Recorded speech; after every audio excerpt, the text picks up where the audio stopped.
Excuse me.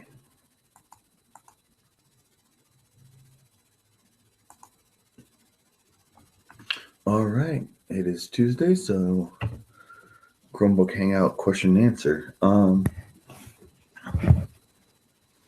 I did listen back to my last week's video, and it was a little staticky. I apologize about that. I'm not sure what happened there. I went through the settings, and excuse me, it may have gotten switched when I edited it in YouTube instead of going through Hangouts to fix that. It may have been an encoding issue. Anyway, got a few questions today, mostly from Dean again.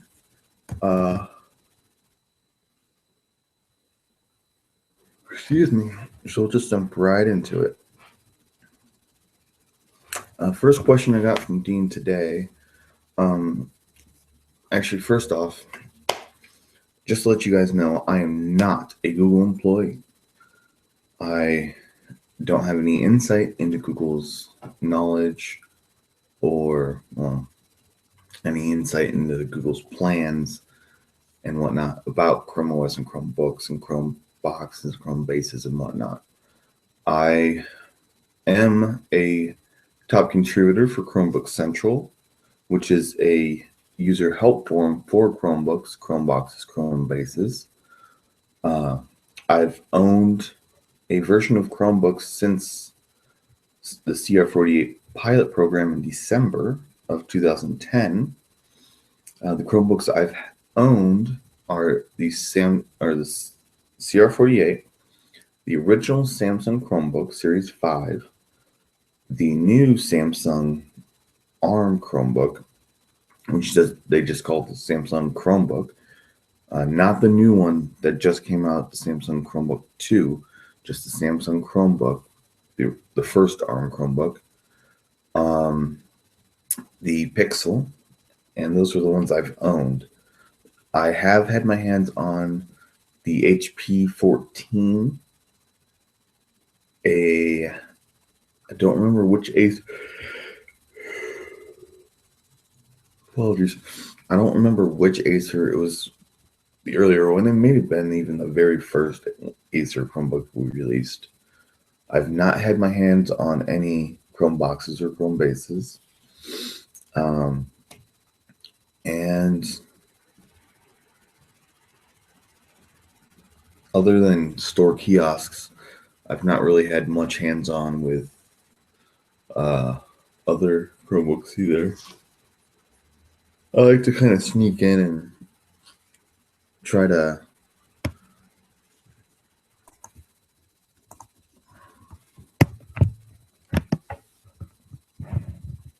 go to Best Buy. They have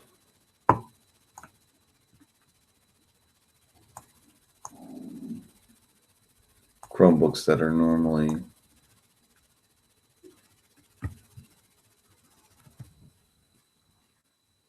on displays that I can look at.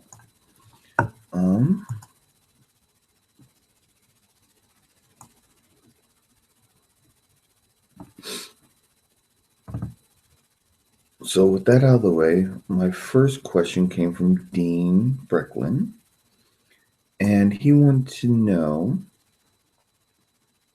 what type of extensions do I have on my Pixel? Well, I added this list, actually, the list of the ones I've actually, I apologize, the list that I actually use and leave on a daily basis. I added that to the description with links to the Chrome web store, so if you want to check them out, you can. But I actually have about 40 extensions on my Pixel. Most of them are disabled most of the time. The ones I use most are One-Click Extension Manager, which is a extension manager. It's a little button that stays up in the toolbar where I can disable any extension or all my extensions and re-enable all of them, or just click on which ones I want to enable. It's a lot easier than going to the extensions settings and enabling and disabling from there. I can just do it with 1, 2, or how many ever clicks I need to disable everything. If I want to disable everything, it takes 2 clicks. You click on the button and then you click disable all. But if you want to just disable like single ones, you can do that also. I leave this on, and if I ever need to troubleshoot, this is my go-to extension to find out if it's an extension. Actually, if I ever run into an issue, I will log off, go into guest mode, and see if I can replicate the issue there. If it happens there, it's a bug that I need to report. So I'll log back in, or log out of guest, go back in, try to replicate the bug again. That way it's in the log, and then send an issue report to Google. And I will mention that it's happening in guest mode also, and how to replicate it in the little description they give you when it says please be as detailed as whatever. Now, if it does not happen in guest mode, I have what I call a rogue extension, which is an extension, or it could be an app, that is messing with the intended workflow of the Chromebook. I've personally only come across this maybe 4 times in the 4 years I've had Chromebooks. So what I do is, like I said, if I run into an issue, guest mode, for log off, go to guest mode, try to replicate. Doesn't replicate there, log off, guest mode, log back into my account. Go to one-click extension manager and disable. I apologize. And disable every. I just one-click extension manager, disable all extensions. I try to replicate it then, and if it does not replicate, okay, it's an extension issue, not an app issue, not a account tying issue that might not be able to be replicated on guest mode. So what I do is I'll one by one turn on the extensions I had on with one-click manager extension, and each time I turn one on, I try to replicate the issue. And if I can't, if I end up re-enabling every extension I had enabled, and I still haven't had the crash or the issue or whatever, I'll file a bug report. Since I couldn't find the issue. Now, I do this time-consumingly. What I do is I'll take and I'll enable one extension, try to replicate the bug. If it doesn't work, or if it doesn't replicate, I'll turn that extension off and go to the next one. And I'll go through each and every one first. And then I'll enable that first one again. Then I'll also enable the second one. Try it. And leave the first one enabled, disable the second, try the first and third, and all the way through until I hit either replicate the bug or issue, or I go through all of them and end up having them all enabled.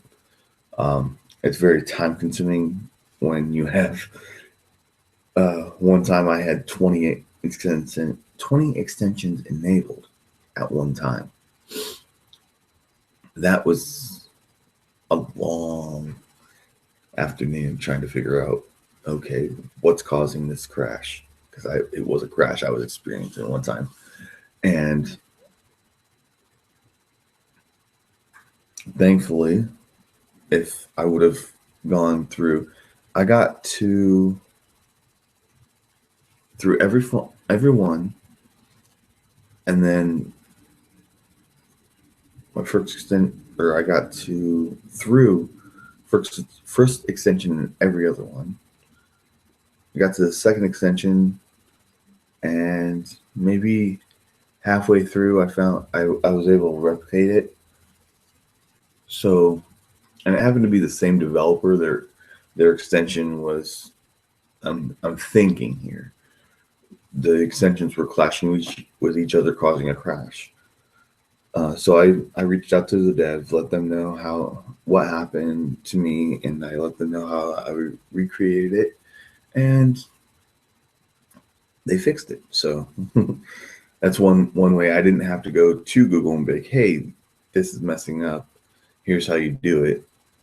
Instead, I went to the extension developer and, hey, this is happening when I have both these extension of yours open, and only yours open, and not open but enabled, and it's causing a crash. Just let me know. So if you could look into that, that'd be great. Until then, I'm only going to be able to use one of your wonderful extensions. But that's one-click extension manager. Another one I use often, and you can probably tell by the description, is Google's URL shortener, GOO.gl URL shortener. That's Google's URL shortener, which is the one I use most of the time. And the reason I use this instead of like tiny URL or anything like that, not because it's customizable, because it's not. The reason I use the Google URL shortener is it allows me to actually, if I'm logged in through the extension, I can track how many clicks that shortened URL gets and where it's coming from. It'll actually have analytics on that short URL. Like in the descriptions, I use them, and it'll show me this clicked from YouTube, or this clicked from Google Plus, or it clicked from an embedded unknown source that someone probably copied it and pasted it. But yeah, that's what I do. That's the one I like to use. And with Google URL shortener, you actually have the option. It's very customizable. Like you can click it, and it'll shorten it, and it'll, if you're logged into your Google account through these, if you give it access to store it, it will actually shorten it and add it to your history. So you'll actually have, if you go to GOO.gl and sign in, you'll actually have a list of every URL you ever shortened with Google URL, the URL shortener. And then you get an option to copy the URL, see the details of that URL, which are the analytics, and get a QR code that you can scan with your phone or print out and put up. You also have the option to customize how you can share that. And the list of the options for services is what they call it, to share, it's huge. I only have Gmail and Google Plus on there. And for Google Plus, I use that for like secure sites that I can't +1 and comment. That way I just use the Google URL shortener to do that. And actually, for you can enable keyboard shortcuts. You can have it automatically copy the shortened URL, or you can turn that off. There's keyboard shortcuts. There's a context menu. When you right click, you can have the shortened URL that way. You can enable the history or disable it. If you grant it access, it'll actually have access to the dashboard of gol.gl. That's the part that lets you actually save it and have the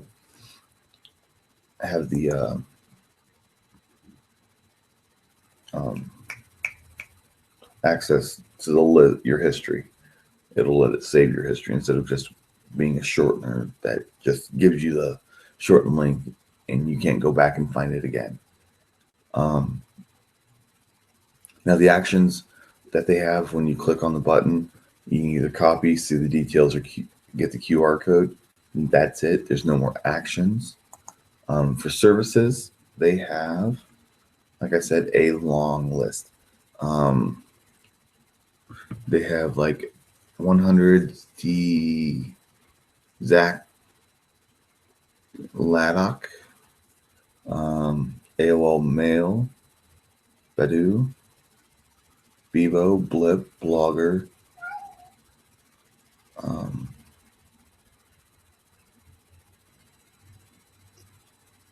Delicious, Diaspora, Dig, Dingo, Evernote, Facebook, FormSpring, FriendFeed, Friendster, Gmail, Google Bookmarks, Google Plus, Henta, Hives, Hotmail,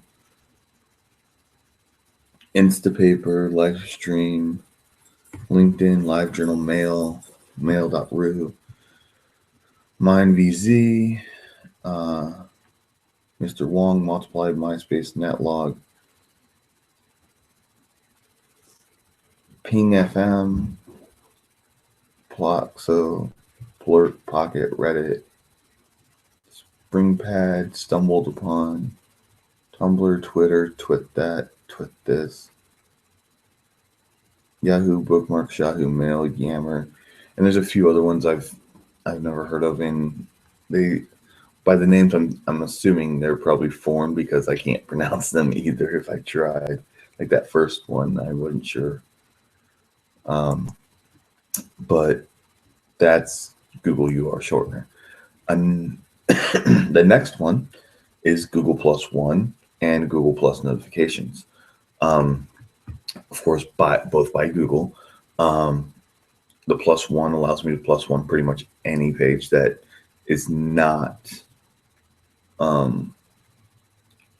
HTMLS or HTTPS, the secured HTTP.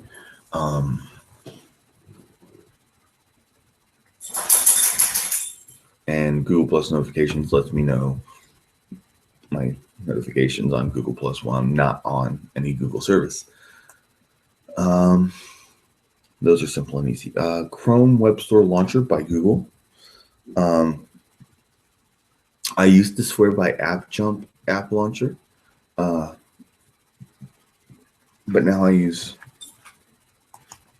Google Plus App Launcher,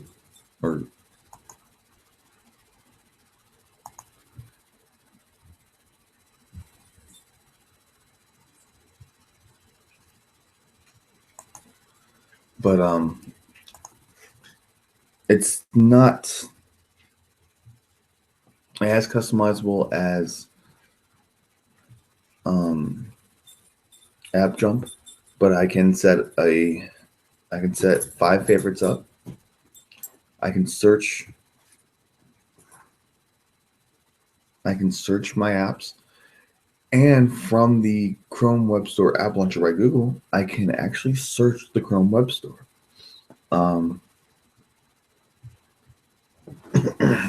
That's something that AppJump does not do.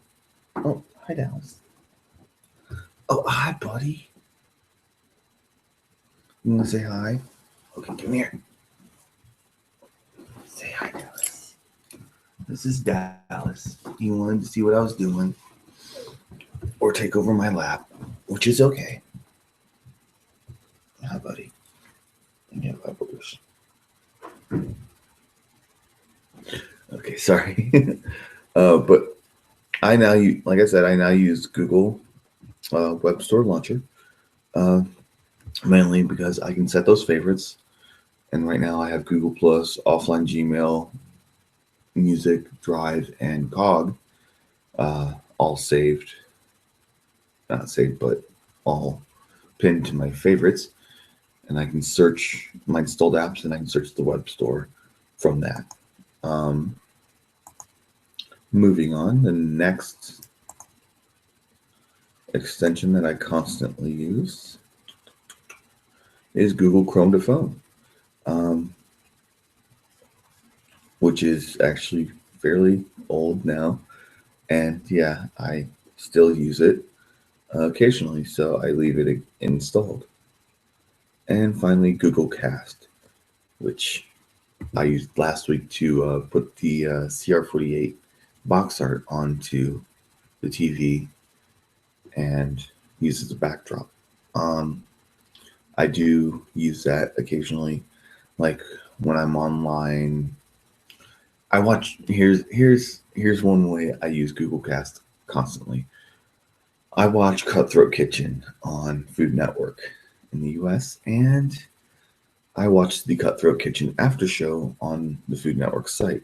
They don't post it to YouTube that I found. They may have started now, but originally it was just on their site and they didn't use the YouTube. They used a Flash video. So I would cast my screen and play the video full screen so it would show up on my TV. And it was a slight lag in there, but it was fine. It worked. As long as I didn't look at my screen and see them talking and then it do the exact same thing on the TV seconds later. But that's one use I used it for.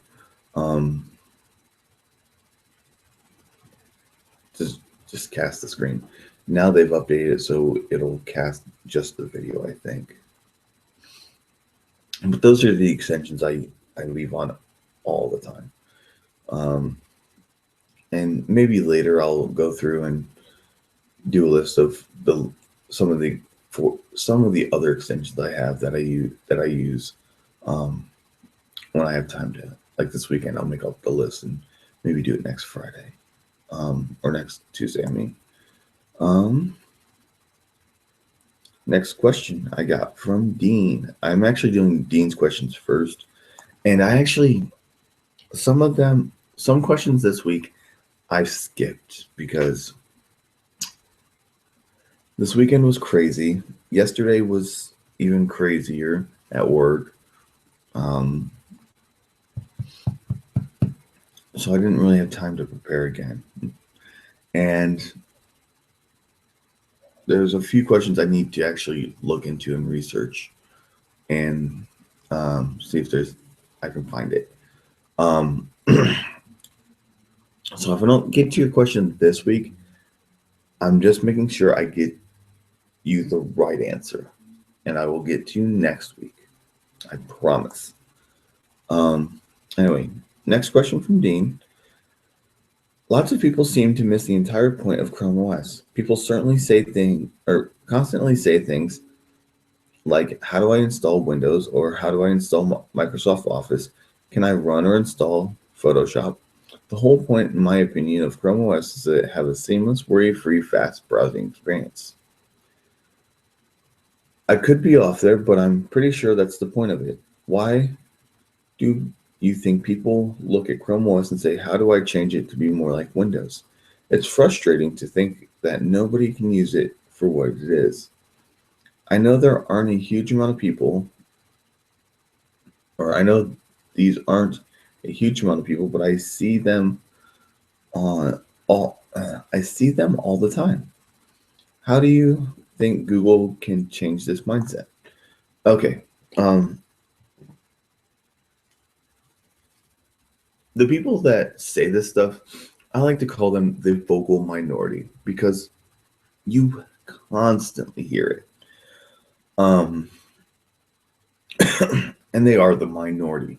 Um, kind of like I've used the vocal minority all the time. Like I call the Westboro Baptist Church the vocal minority because they get a lot of attention from anti-Christians that go, "See, Christians are dicks." I'm like, no, that's you're using them, and there's so many others that are doing good, helping their communities, helping everything. So not so much. All right. Data gone. Okay. Another way I go, of course, religion. Again, a vocal minority. Al Qaeda or ISIS, they're the vocal minority.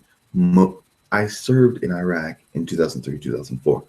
Most the Islamic folks that I've met were very, very nice and very, very understanding of our different views. Um, Now, it doesn't matter. But going back to this question, get away from all the stuff I just mentioned, because I'd rather not discuss that because I really don't care. But how can Google change the mindset? I don't really think they can. It'll just take some time. Um, it'll just take some time for people to get used to it. And slowly but surely, they are enabling uh, apps, native apps, with native client and web technologies. So it is what it is. Just keep getting better. Will it ever be the same as Windows? I really don't think so. And I really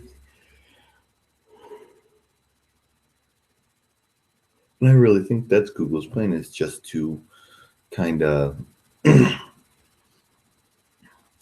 hold off and not be like Windows, but more an alternative, and that's what I think. As I don't think they'll be able to change the mindset of people, uh, at least in the short term. They just need to keep doing what they're doing, and people will eventually accept it. And a lot of people have already accepted Chrome OS. They're, like I said, just a vocal minority that they don't really understand it. They're going, "Oh, it's a cheap laptop," and then they get it and it's Chrome OS instead of Windows, and they're like, "This isn't what I wanted," and that's fine, whatever. But hi, what? Oh, thank you. But yeah, that's my thoughts on it. Okay, next question from Dean. Where was I? Oh, there I am. Google gives Android versions code names. Will they ever give Chrome OS code names? I think they should. Well, the code names actually for Chrome OS, they do have them. They're actually the firmware versions. The ones I remember right off the top of my head is the CR48, which was Mario, and the Pixel, which is Link. They're video game based. Those are the two I remember off my head. And the other ones are also, there's Snow and Daisy and oh, I don't remember, but I don't think the versions of Chrome OS, I don't think will ever get a code name because they go through them too quickly. It's not yearly almost that updates come. It's it's about every other month or so, or every month or so, every about 6 weeks you should get an update. So it's not roughly every 6 weeks for stable. So you'd be going through lots of code names to get code names for Chrome OS.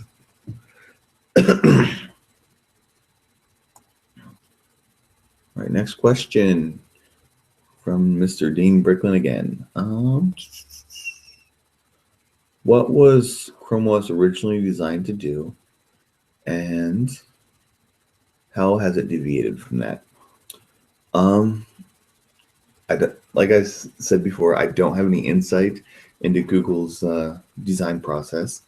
I really don't know what they originally had intended for it.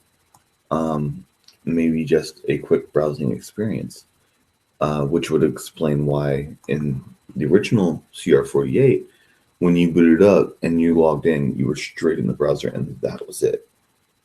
Now when you log in, you get the desktop, the windows, and the launch bar down at the bottom.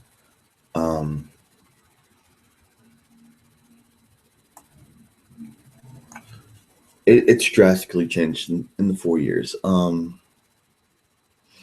got the UI has changed. You're not just launching right into the browser now. There are the native apps and the Android apps being integrated. The Pepper Flash Google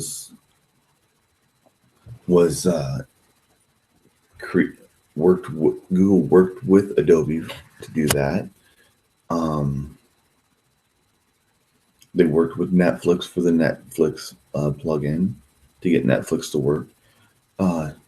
They've now moved Netflix to a secure HTML5 version. That Google's helped with that.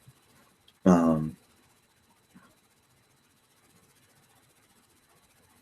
stuff like that.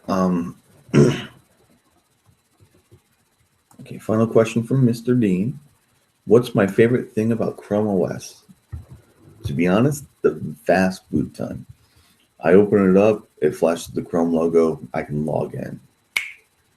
I'm in about 10 seconds.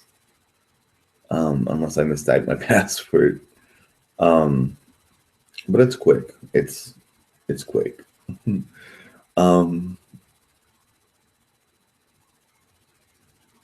Yeah, the fast boot time.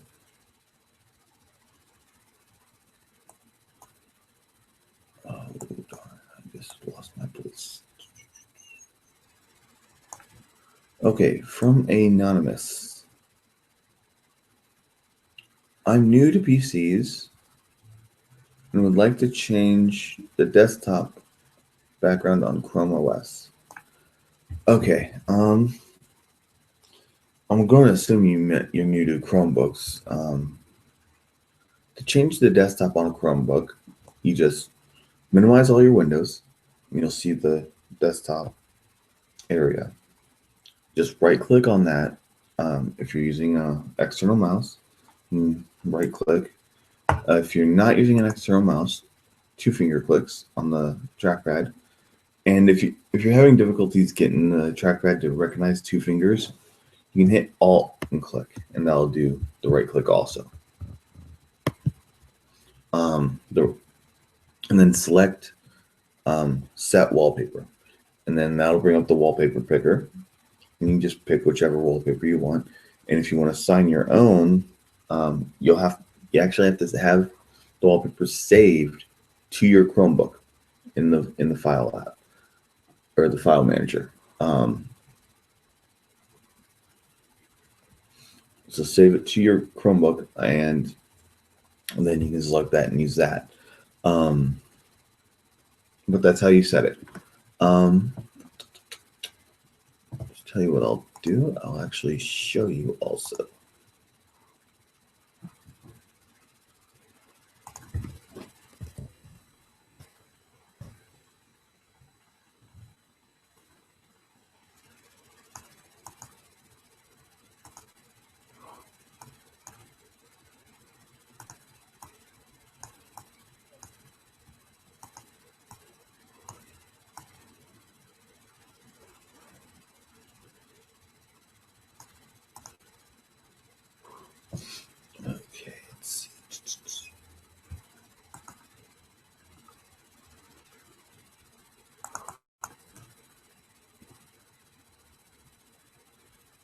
already, so I'll minimize that. Okay, and here's my desktop. That out of the way. And like I said, all you have to do, take the mouse, right click, and set wallpaper. And then you can either go to all, and you'll see all of them. And it looks like they added the Google Maps wallpapers in there. You can click surprise me and it'll just do a random one. The nature ones, set landscape, just straight colors, or you can customize. And you could actually go and choose your own file and select how it goes. And yeah, that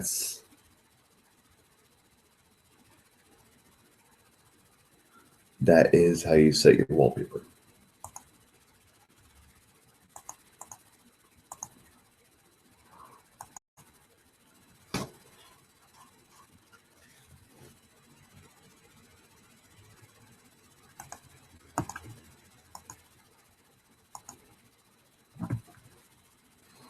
And then, final question I have for today from an anonymous user. Every operating system has a flaw or two or a million. So what is Chrome OS's? Okay. To me, flaws are subjectable. What might be a minor flaw to me that I probably just don't even notice anymore might be a major flaw to someone else. I honestly don't pay attention. Unless I run into an issue where I'm having crashes or something's not working as it's intended, I'll file an issue report if I can't figure it out myself, and it'll get fixed most of the time fairly quickly. That's likely because it's an issue that other people are also running into. But to be honest, I don't really notice the flaws in Chrome OS because I like using it. Just like Mac users probably either ignore or don't notice flaws in their operating system. Same with heavy power users of Windows or Linux. They might not notice or might not care about the flaws in their system, that it goes unnoticed after a while. I've been using Chrome OS as my daily driver for about 4 years. So like I said, I don't notice any flaws that would be major for me.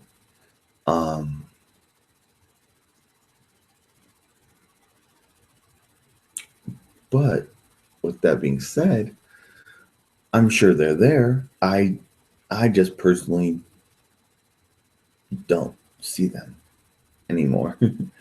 But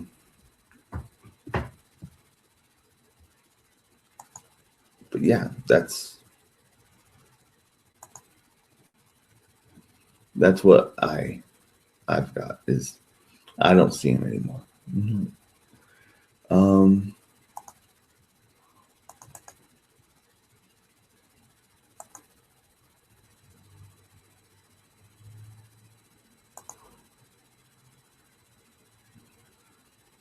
So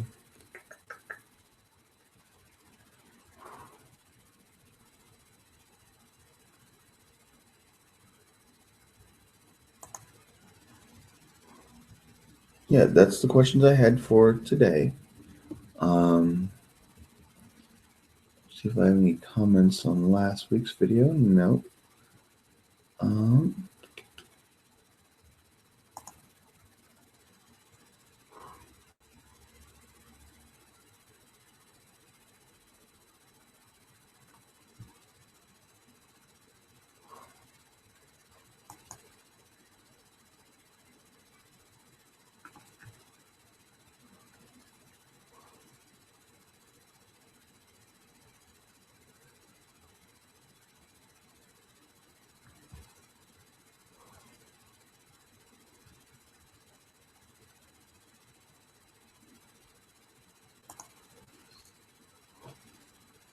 Oh, I forgot to go look at the for the Easter egg to see if it was still in the Chromebooks. I'll actually check that out real quick.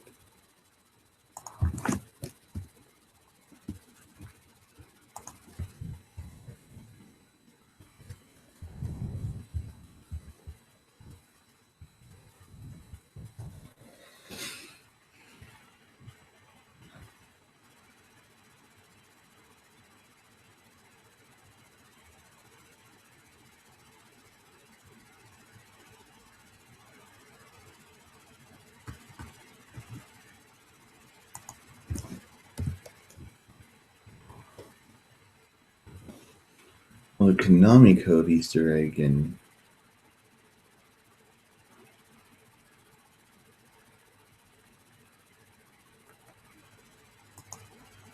on the Pixel.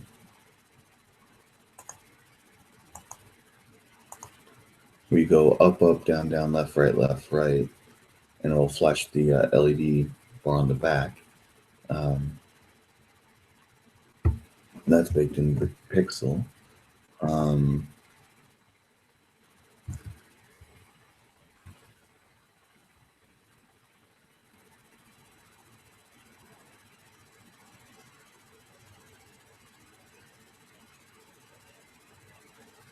Okay, and yes, the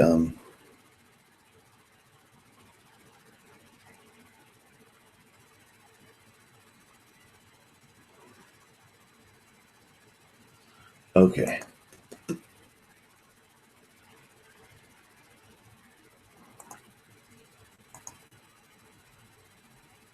And there was a Easter egg on the CR48 baked into the BIOS. I will show that real quick. This is what it looked like. You go into developer mode you switch your CR48 to developer mode, and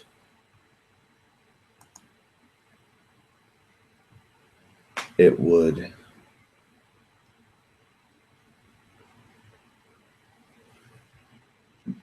bring up a screen where you either have to hit Control D, and if you hit XXYXX or something like that, it would bring up this blue screen of death type thing with different names on it, so you could kind of check it out, like TARDIS, Gremlins, Vega,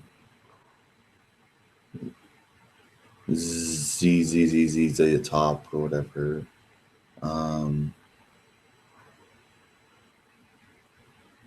Serial and Serial, Browser and Bowser, stuff like that. And that was actually baked into the BIOS of the CR48. I forgot to research that earlier, so thankfully I could do that real quick with Google.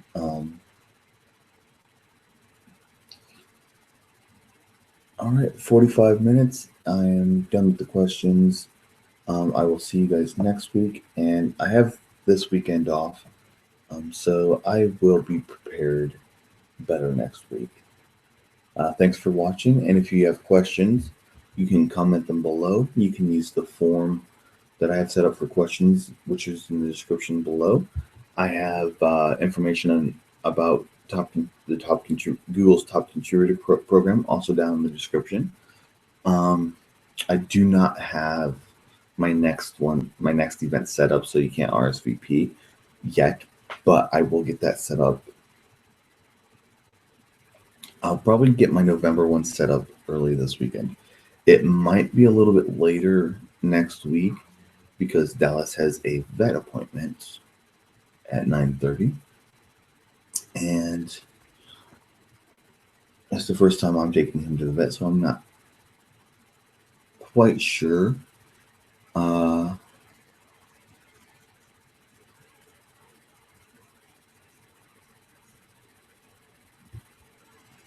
It's hi Dean. I started early. No, I didn't start early. I started at noon. It's U.S. Central Time. Um, my normal time. Uh, Next week I might start at 1 just to give me a little more time to make sure. I actually started 2 minutes late. I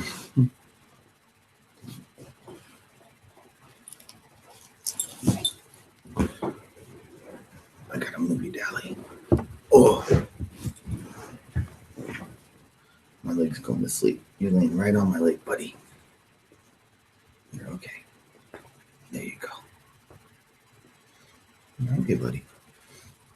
But yeah, if you have some questions, Dean, I'll go ahead and answer them as best I can. I did, I think, skip maybe one of yours at all. I wanted to research a little bit more before I got to. Um,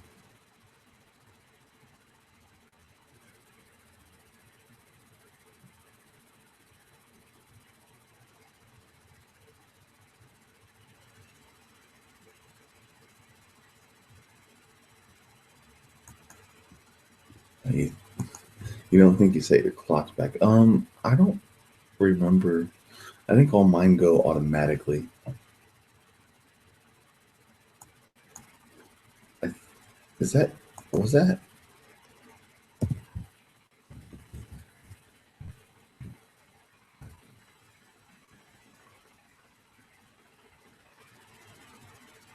That's November 2nd that you fall back. Um, Here in the States, anyway. I'm pretty sure all mine do it automatically.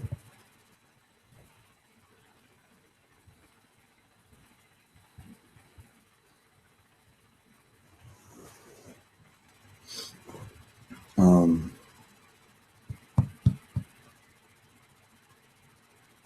I forgot what I was going to do. Now I got to get up and get a couple things done around the house. But I don't think Dallas is going to let me do that right now. Um, oh, if I'll mention the same as I mentioned last week, everybody. If you'd like to have a group hangout where we can discuss tips, share extensions that we use, um, it won't replace a question and answer on Tuesdays. Um, I think either Tuesday night. I'd rather not do that, but we could do it Tuesday night. We could do it Monday night, um, or we could do it like a Saturday or Sunday. I work every other weekend, so I could do it one weekend, like not this upcoming weekend that I have off, but 2 weeks from then I could do one, or um, yeah, Tuesdays might work out. Tuesdays evening, Monday evening. Uh, Apologies, but I'm thinking a Saturday, either afternoon or Saturday evening, might work a little bit better um, to discuss like share tips and share extensions that y'all find useful. Um, if you're interested in that, go ahead and either find me on Google Plus and send me a message. You can comment down below and send me a message also.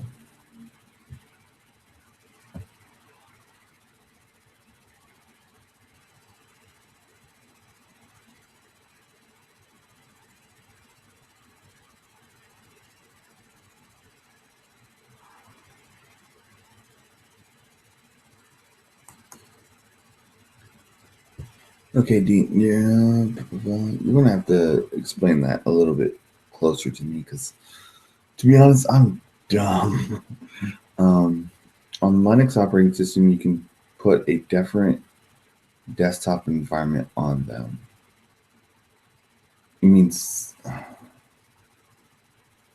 what is Chrome OS's one, and can you change it?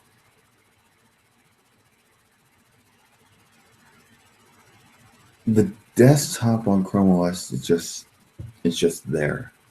It's you don't do anything with the desktop except maybe change the background. That's it. Um,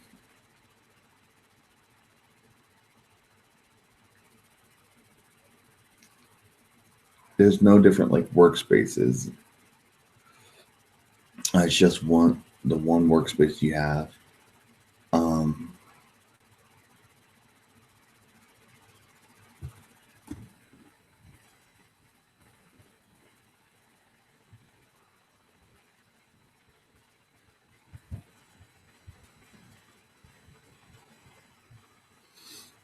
it's just the one workspace on Chrome OS, and I don't believe you can change it. It might be something Google's looking into to incorporate multiple workspaces, but right now I believe there's only the one workspace. I mean, you can have multiple windows open, but I'm not sure about different desktop environments.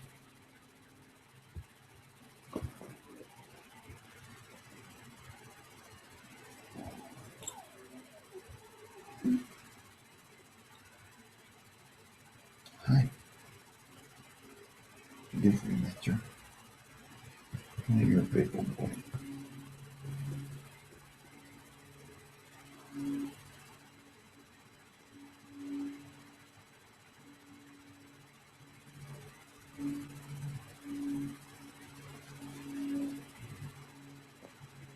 Oh, you don't like me picking out your high stuff.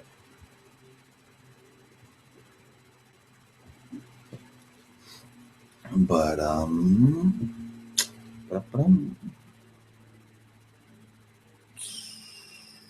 yeah. So, any other questions, Dean, while you're here?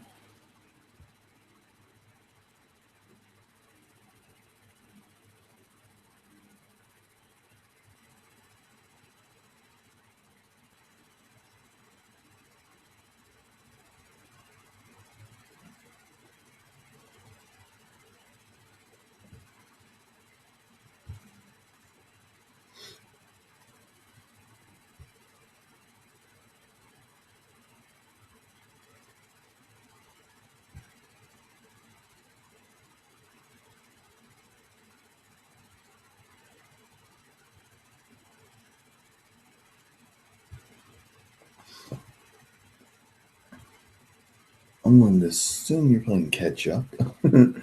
um,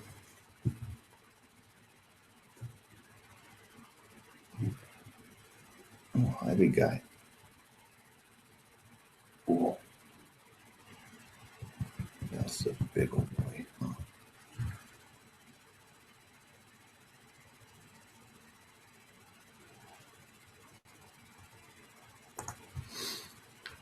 All right. I remember before you were talking about some crazy ideas for the Pixel 2. I thought, what if they put NFC chips in it? NFC seems to be getting more popular now. That would be awesome. Instead of like having a trusted device where it relies on the Bluetooth, you can have your trusted device and put it like the NFC chip right next to your um, trackpad. Drop your phone, let it click, and unlock it. That'd be awesome. And some of the security keys they have now also have NFC, where you can just set the security key on there, automatically unlock your Chromebook. That'd kind of be awesome. And Google could go a step further and go, okay, here's your POS system. It's a Chromebook with NFC in it, so people can either go with Google Wallet if they have an Android phone, or they could use Apple Pay and tap their phone on your Chromebook, pay you for like a small business. That would be awesome. Google, put NFC in a Chromebook. That'd be cool. That would be cool, I think. Yeah, I'd use it for my garage sales if I did that. That'd be wicked.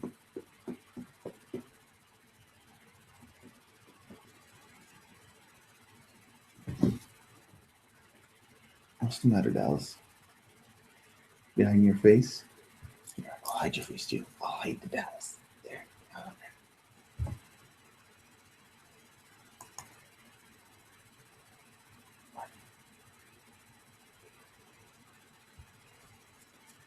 yeah, they'd be inexpensive and could be in almost every Chromebook. That that could happen too. That'd be pretty cool if Chrome uh, Chromebook manufacturers actually put NFC in Chromebooks. I I I I would think that'd be pretty cool. Um, like I said, just drop it next to one of the other side of the touchpad, or even put one on each side for right and left-handed people. Um, if you want to get real touchy, do a Chromebook POS system where NFC on the right and left side of the touchpad for login, NFC badges or stickers for badges. Let a user log in with those. And then also put one behind the screen for payments. Tap your phone on the back of my Chromebook to pay me. I believe that'd be pretty cool. Now I don't know the technical if it's technically feasible to put 3 NFC chips or whatnot into a Chromebook, especially one behind the monitor and 2 by the touchpad. I'm not sure if that would interfere with anything.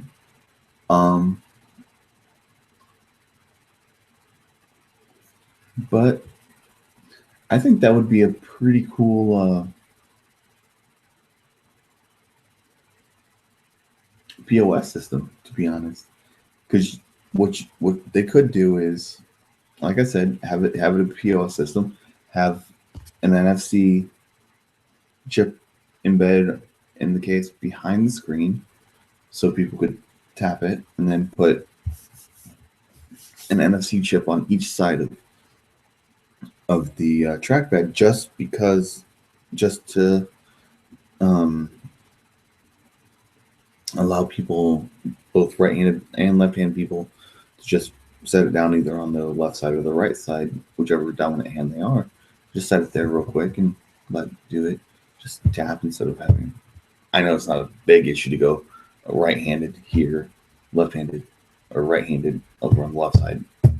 No, it you could just put one in there, but if you want to do it, just go all out and do it on both sides. That way you don't have to mark up the case and just leave it plain. Just either tap either side with your phone and boom, you're in. Instead of using Bluetooth for like the trusted devices. But you could probably, well, with app users, like, let's say, just for first company that comes to mind is McDonald's. Get them Chromebooks and let them have badges instead of the swipe badges they use now on their current POS systems. Let them have NFC either stickers or put NFC chips in a card and just let them tap the Chromebook with it, log them in. NFC payments. They'd have to find a way to do credit card payments, though, for bigger businesses like McDonald's. But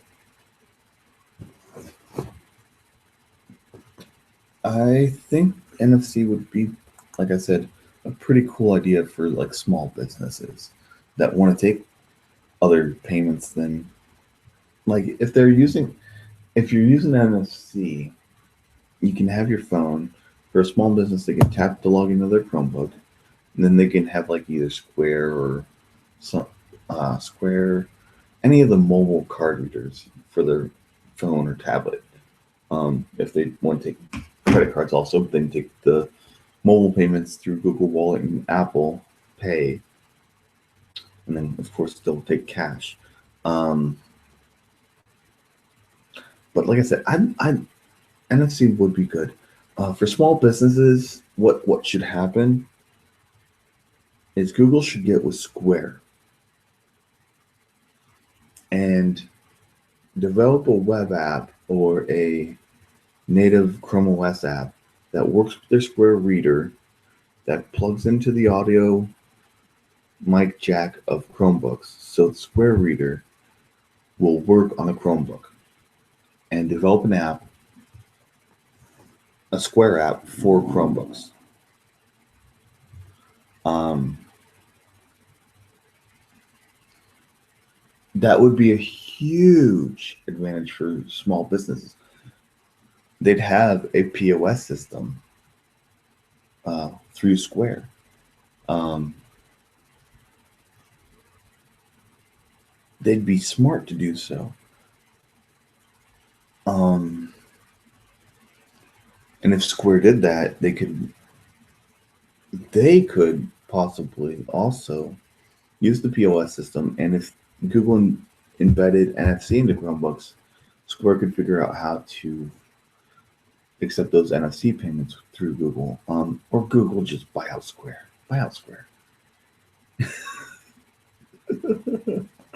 um, but yeah, NFC in Chromebooks, I love the idea. Um, it'd take trusted devices to a whole nother level.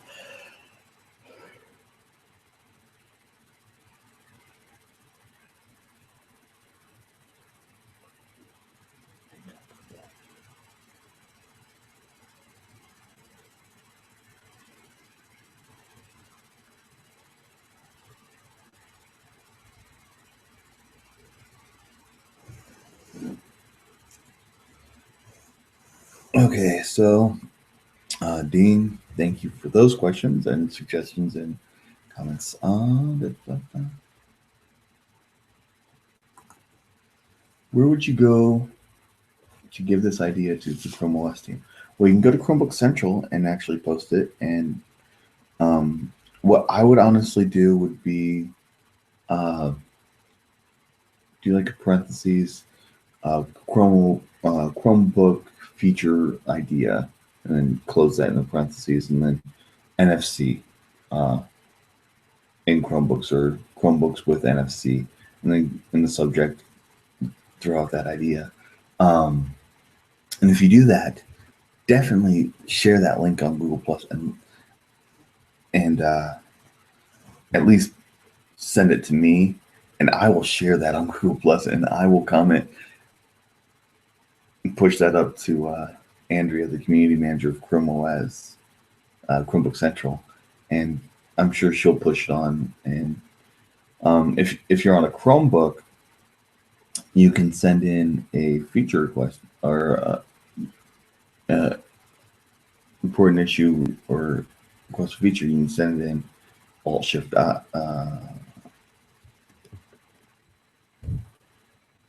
Alt Shift I, and you can actually request that, and you don't have to send this as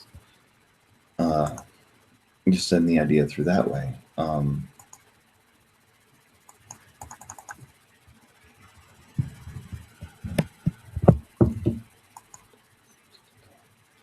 But yeah, you can, if you have a Chrome OS device, you can send the issue report with Alt Shift I, and just here's an idea. But for something like that, you're probably better off going to Chrome OS, Chromebook Central, and I think a lot of people would probably think that's a good idea. But I've got an update to my Pixel, and it's been just over an hour. So, Dean, thanks for your questions. Thanks for your comments. Um, and if I didn't get to your question this week, like I said, don't worry. I'm doing research to make sure I get you the correct answer.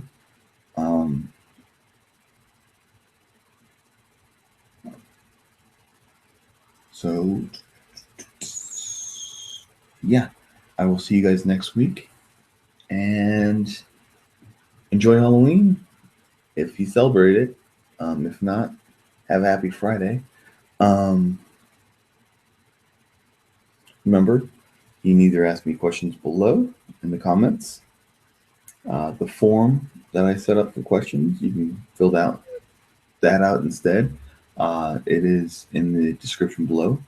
I do have information for the top contributor program also down below. I forget what else I have down below. I will get November's Hangouts set up. Maybe later today. If not later today,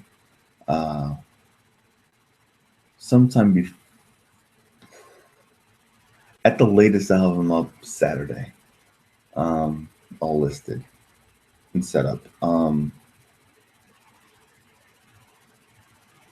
But yeah, once again, thank you. And remember, I'm not a Google employee. I'm a user just like you. I may have been using a little bit longer than you, but I'm still just a user like you. And I do this to help people that might be a little confused at Chromebook Central, not knowing how to get around and find their answer. They might get a little frustrated with Chromebook Central, and they'd rather see somebody answer their question. And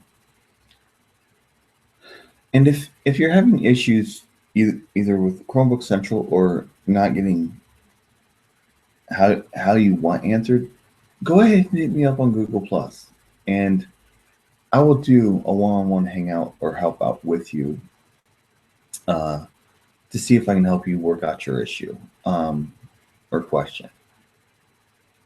But for now, I'm going to call it a day. Well, call it a hangout. Not a day, because I'm still going to be up and working around the house, taking care of Dallas if Dallas decides to wake up and get off my lap. But again, thank you for the questions. Thank you for watching. And I will see you next Tuesday. Like I said, next Tuesday, I'll probably shoot for an hour later at 1 o'clock instead of noon, just because Dallas has a vet appointment. So I will see you later next week. Thank you.